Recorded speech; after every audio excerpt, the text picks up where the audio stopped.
Assalamualaikum warahmatullahi wabarakatuh.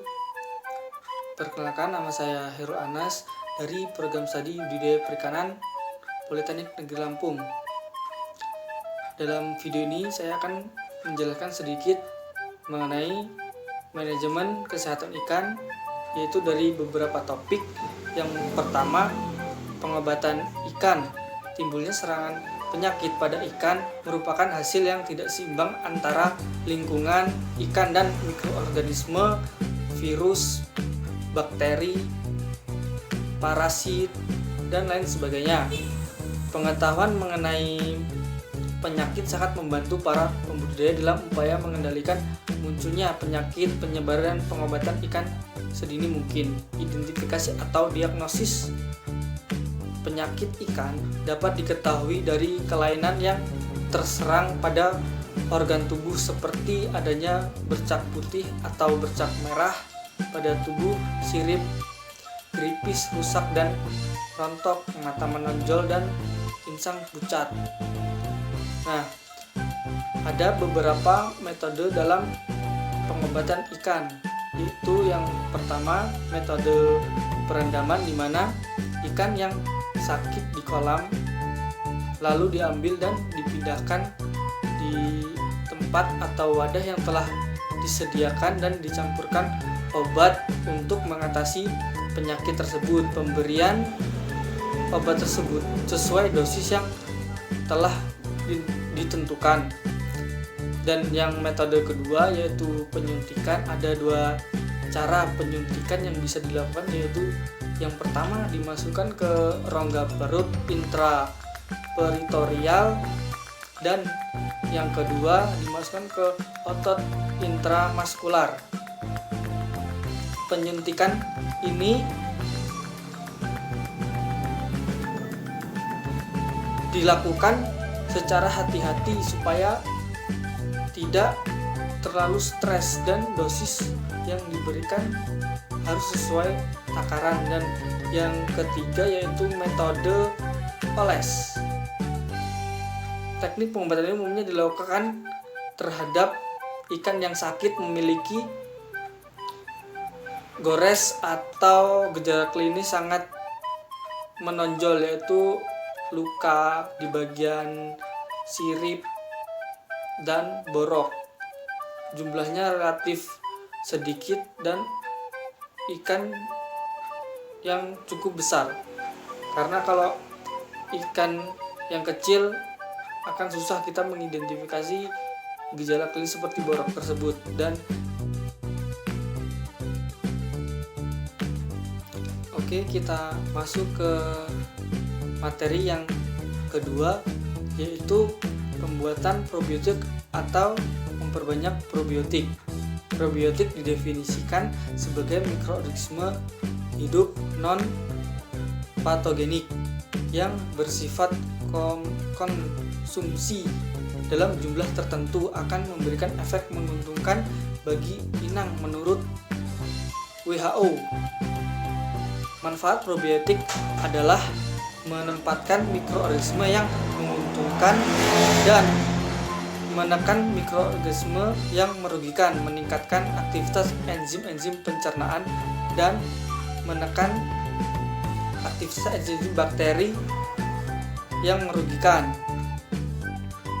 memperbaiki sistem pencernaan, menekan produktivitas gas amonia, dan merangsang sistem pertahanan tubuh. Selain itu, probiotik juga harus mampu menempel pada sel-sel epitel khusus maupun bentuk kolonisasi pada saluran pencernaan, mampu menghasilkan zat mikroba, dan memberikan pengaruh yang menguntungkan bagi inangnya. Keberhasilan budidaya perikanan tercermin pada tingginya produksi serta rendahnya tingkat kematian. Penggunaan probiotik mampu memperbaiki perairan sehingga mampu menanggulangi krisis kematian pada ikan budidaya. Probiotik adalah makanan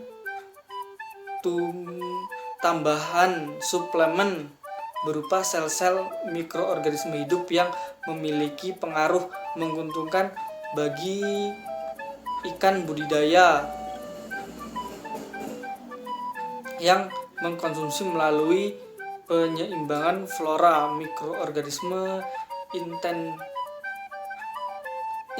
intestinal dalam saluran pencernaan menurut Irianto 2003. Nah, di sini saya akan menjelaskan sedikit tentang cara memperbanyak probiotik dalam budidaya perikanan.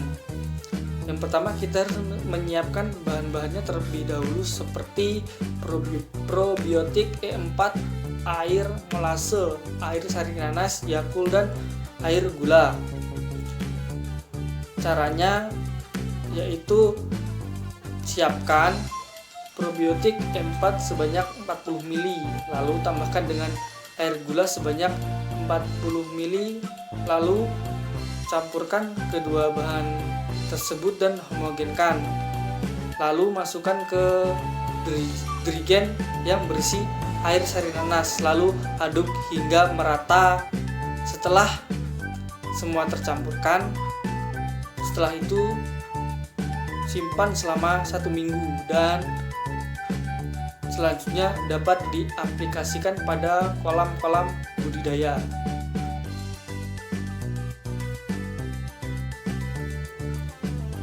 Pada topik selanjutnya yaitu pengecekan sel darah ikan, yaitu hemoglobin. Hemoglobin adalah melaprotein pengangkut oksigen yang mengandung besi dalam sel darah merah dalam darah mamalia dan hewan lainnya atau ikan. Molekul hemoglobin terdiri dari globin dan 4 gugus heme. Penamaan dari hemoglobin adalah penggabungan dari heme dan globin, merefleksikan fakta bahwa setiap subunit dari hemoglobin adalah satu protein berbentuk bulat dengan satu tempelan kelompok hem. Setiap hem kelompok berisi satu atom besi, dan hal ini bertanggung jawab untuk membungkus oksigen. Hemoglobin berfungsi sebagai pengikat oksigen pada pembagian hewan tak bertulang belakang atau invertebrata yang berukuran kecil. Oksigen langsung terserap ke dalam plasma darah karena protein bahwa oksigen terlalu secara bebas. Hemoglobin suatu zat memberikan warna sel darah merah. Berikut saya akan memaparkan sedikit dari jurnal yang saya baca mengenai cara pengecekan hemoglobin. Yang pertama, kita harus menyiapkan alat dan bahan seperti ikan, talenan, suntikan, HB meter, serta aquades. Prosedur kerja yang pertama yaitu pengamatan kadar hemoglobin pada ikan. Darah diserap dengan pipet Sahlis sebanyak 0,1 mm, lalu pindahkan ke tabung HB meter yang telah diisi HCl sebanyak 0,1 sampai skala 10 menit, lalu aduk sampai merata, lalu tambahkan aquades sampai warna HCl seperti warna larutan standar yang ada di dalam HB meter. Selanjutnya, baca skala dengan melihat permukaan cairan dalam dikocokkan dengan skala tabung Sahli yang dilihat pada skala Jalur, yang berarti banyaknya hemoglobin gram per 100 ml darah. Oke, kita lanjut di materi yang terakhir, yaitu pengujian bahan pencemar perairan atau biosai. Di sini saya akan memberikan sedikit apa yang telah saya baca dari jurnal yang saya ambil di materi ini, yaitu oksigen memegang peranan penting sebagai indikator kualitas perairan karena oksigen terlarut berperan dalam proses oksidasi dan reduksi bahan organik dan anorganik. Selain itu, oksigen juga menentukan biologis yang dilakukan oleh organisme aerobik atau anaerobik. Dalam kondisi aerobik, peran oksigen adalah untuk mengoksidasi bahan organik dan anorganik, dengan hasil akhirnya adalah nutrien yang pada akhirnya dapat memberikan kesuburan pada perairan. Dalam kondisi anaerobik, oksigen yang dihasilkan akan mereduksi senyawa-senyawa kimia menjadi lebih sederhana dalam bentuk nutrien dan gas. Karena proses oksidasi reduksi inilah, maka peranan oksigen terlarut sangat penting untuk membantu mengurangi beban pencemaran perairan secara alami maupun secara perlakuan anaerobik yang ditujukan untuk memurnikan air buangan industri dan rumah tangga. Cara menentukan oksigen terlarut dengan metode elektrokimia adalah cara langsung untuk menentukan oksigen terlarut dengan alat diometer. Prinsip kerjanya yaitu menggunakan perup oksigen yang terdiri dari katoda dan anoda yang direndam dalam larutan elektrolit pada alat diometer. Perup ini biasanya menggunakan katoda perak dan anoda timbal.